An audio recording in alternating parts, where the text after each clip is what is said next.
अध्यात्म के स्कूल में, तो अभी आपका प्रवेश ही नहीं हुआ। तो अब अध्यात्म के बिना तो पूरा जीवन अधूरा होता है। तो 15-20 मिनट ही सही रोज नियम लो सत्संग का, और 15-20 मिनट ही सही रोज बैठ करके आराम से एकांत में राधा राधा पहले लिखो, राधा राधा। देखो एक बार लिखो, दिमाग से लिखो, लिखा राधा, लिखा। अगर ऐसे तुम 10-20 बार भी जपना शुरू कर दोगे तो तुम्हारा मन बलवान होने लगेगा, तुम्हारे में आध्यात्मिक शक्ति आने लगेगी। ठीक है, आप इस नियम को, भोजन सही है आपका, कोई गंदा पेय पदार्थ तो नहीं पीते? हाँ, तो बस ठीक है। और एक नियम और ले लो कि कभी किसी अन्य माता बहन के साथ गंदी भावना ना करो, तो बढ़िया, आप देखना आपका जीवन बहुत बढ़िया जीवन हो जाएगा जी। प्रीति शर्मा जी, राधे राधे महाराज जी। महाराज जी कहते हैं कि अगर हम किसी से कर्ज लेकर बिना चुकाए मर जाते हैं तो उसे चुकाने के लिए दोबारा जन्म लेना पड़ता है। महाराज जी प्रश्न है कि अगर हम किसी को कर्ज दें और वो हमारे जीवित रहने तक वो उसे ना चुका पाए तो हमें क्षमा कर देना चाहिए। हाँ, अपने अपने जीवन में ही कि हमने माफ किया, वो सुने चाहे ना सुने, भगवान से प्रार्थना करे कि हमने जितना भी कर्ज दिया है कोई हमें दे न दे, हमने माफ किया। तो तुम मर के फिर वापस लेने नहीं आओगे, ये अपने आप कर लेना चाहिए। लेना और देना रहा तो आना और जाना रहेगा, लेना देना निपटा दो। देने वाला तो जल्दी से जल्दी दे दो, और लेने वाले को माफ कर दो कि तुम्हारा मन आए तो दे देना, नहीं हमारी तरफ से माफ है, हमारा कोई कर्जा नहीं तुम्हारे प्रति। तो तुम्हें लेने देने से मुक्त हो जाने का मतलब है भगवान के चरणों का आश्रय लेकर के भजन करते हुए भगवान की प्राप्ति करना। अगर थोड़ा भी लेना बकाया रहा तो आना पड़ेगा, थोड़ा भी देना बकाया रहा तो आना पड़ेगा। महाराज जी इनका एक और है कि अगर कोई हमसे बुरा बोले और हमने गुस्सा कर दिया महाराज जी, और जब हमारा गुस्सा कहते हैं कि वो अगर हम नहीं सजा देते तो भगवान देते हैं उससे सजा, तो जब हमारा गुस्सा ठंडा हुआ तो हमें लगा कि यार उसको भगवान सजा ना दें, तो महाराज जी उसकी सजा माफ हो जाएगी? भगवान सजा का मतलब ऐसे नहीं देते भगवान कभी कभी हमको पुष्ट करने के लिए भी तो गुस्सा भिजवाते हैं। हर बात सजा में ही थोड़ी हम ले जाते हैं। जैसे हम भगवान के मार्ग में चल रहे हैं, अब एक आदमी हमसे गुस्सा कर रहा है, अब उस समय भगवान देख रहे हैं कि तुम कितने सहनशील हो, तुम कितने भक्त हो। तुम्हारा लक्षण है कि सामने वाला गाली दे तुम मुस्कुरा के चले जाओ, अब तुम मुस्कुराए नहीं, लड़ गए, नाराज हो गए, इसका मतलब अभी दोनों की स्थिति एक ही है, अभी तुम में कोई महानता नहीं आई, तो भगवान फिर कृपा करेंगे। तो ये परीक्षा भी तो ले सकते हैं। तो आप उसे ऐसा क्यों देखते हैं कि भगवान उसे दंड दे? आप उस समय देखो कि मेरी परीक्षा ली जा रही है, भगवान इस समय इसके अंदर बैठकर मुझे गुस्सा दिलाना चाहते हैं, पर मैं गुस्सा नहीं होऊंगा, राधा राधा राधा राधा राधा शांत, तो उसका मंगल हो और मुझे गुस्सा ना आए। करत जे अनसहन निंदक तिनहु पे अनुग्रह कियो, जो हमारा अनसहन ईर्ष्या करे हमारे प्रति, जो हमारी निंदा करे, जो हमसे क्रोध करे, उनका भी मंगल हो, कभी अमंगल न हो, ये भगवान से प्रार्थना करते हैं। और अपने अंदर कोई विकार ना आने पावे, हृदय आनंदित, यही तो भजन का फल है। तो ऐसा मानो कि भगवान हमको परीक्षा करके ये दिखा रहे हैं कि तुम्हारे अंदर कितनी क्षमता है क्रोध सहने की, गाली सहने की, अपमान सहने की। उधर सामने भगवान है, उधर मत सोचो कि उसका मंगल हो जाएगा, वो जीव है, नहीं, वहां बैठकर भगवान हमारा परीक्षण कर रहे हैं, ऐसा हमें सोचना चाहिए। वंदना जी उत्तराखंड से, राधे राधे महाराज जी। महाराज जी आपके चरणों में कोटि कोटि प्रणाम। महाराज जी मैंने जब से आपके वीडियो देखना शुरू किए हैं तब से मेरे जीवन में सकारात्मक परिवर्तन बढ़ते जा रहे हैं। जैसे मैंने मांसाहारी का त्याग कर दिया है और भी बहुत कुछ। महाराज जी मैं अपनी चेतना के स्तर को ऊपर उठाना चाहती हूँ और भय दुखों से पूर्ण रूप से मुक्त हो जाऊं, इसके लिए मेरे को क्या करना पड़ेगा महाराज जी? शास्त्र स्वाध्याय, अधिक से अधिक ब्रह्मचर्य का पालन, हर समय नाम जप, पवित्र आहार, पवित्र आचरण। किसका प्रश्न है?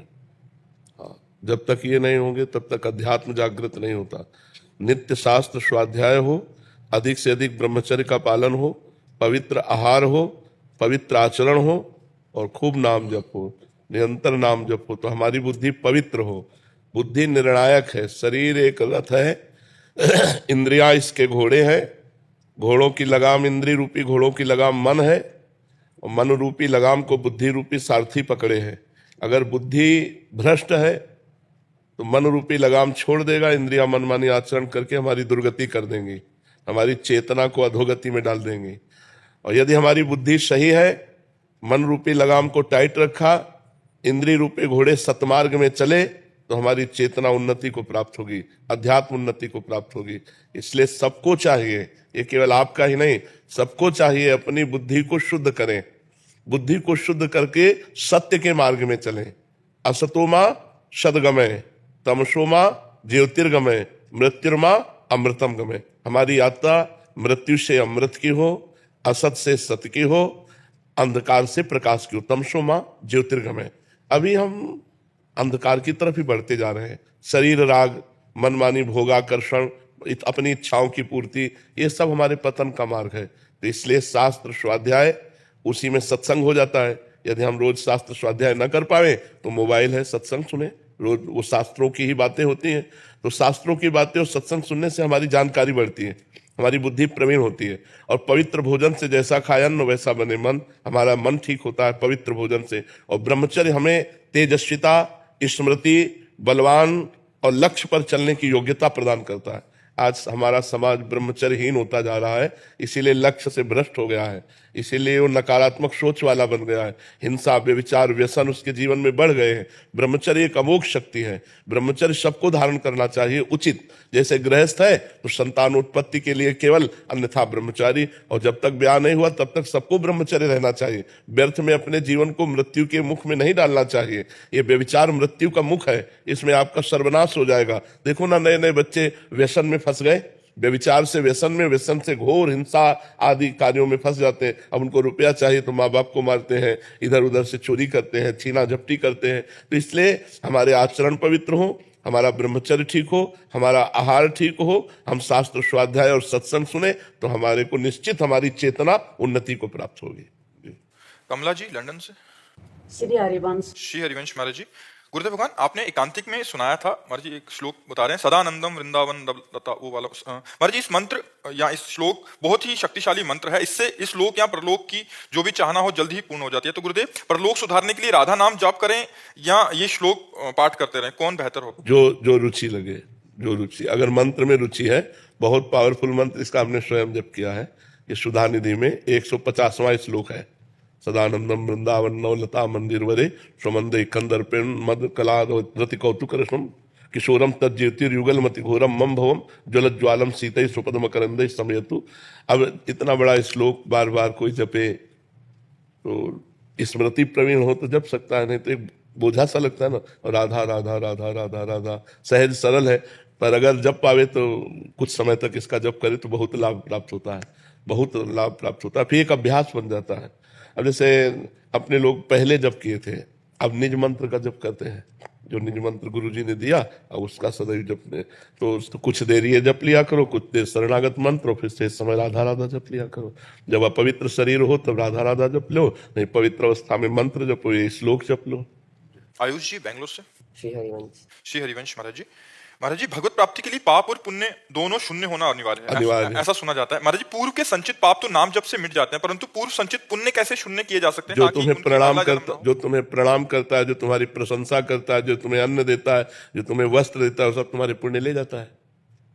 जो तुम्हारी निंदा करता है, तुम्हारा अपमान करता है, तुम्हें दुख मिलता है, तुम्हारे पाप नष्ट हो रहे हैं। और पुण्य और पाप दोनों भगवान की कृपा से एक साथ नष्ट हो जाते हैं। जैसे इतना आनंद मिला भगवद आनंद के सारे पुण्य क्षीण हो गए, सारे पुण्य खर्चा हो गए। और इतना विरहाग्नि जली भगवान के प्रति दुख हुआ कि सारे पाप नष्ट हो गए। पाप और पुण्य जहाँ शुभ अशुभ दुर्ग विध्वंस बल तब जयति जयति जग उच्चरे। शुभ पुण्य और अशुभ पाप, पाप और पुण्य जहाँ नष्ट हुए तहाँ भगवदानंद के प्रभाव में वो अपने आप को देख पाता है, मैं भगवान का स्वरूप हूँ, मैं भगवान का तेज रूप अंश हूँ, वो अनुभव कर पाता है। तो भगवत भजन के द्वारा पाप और पुण्य दोनों का नाश होता है। खूब भजन करो, भजन से जब आनंद मिलता है तो पुण्य क्षीण हो जाते हैं, पुण्य सुख देते हैं ना। और जब भगवान के मिलन की विराग्नि जलती है तो सारे पाप नष्ट हो जाते हैं। पाप और पुण्य दोनों नष्ट हो गए तो भगवत प्राप्ति हो गई। तपस्या दास जी कोलकाता से। श्री हरिवंश महाराज जी, महाराज जी अगर हमारी मनसा किसी को बुरा पहुंचाने की नहीं हो और उसे हमारे कथन से कष्ट हो, क्या उसका भी पाप हमें लगता है? हाँ, संभालना चाहिए। हमारे कथन से उसको कष्ट हो तो संभालना चाहिए। वाणी एक अमोल है, जो कोई बोले जान, ये तराजू तौल के तब मुख बाहर आन। ऐसा थोड़ी कि जो मन आया बोल दिया और उसको दुख पहुंच जाए, ऐसा नहीं।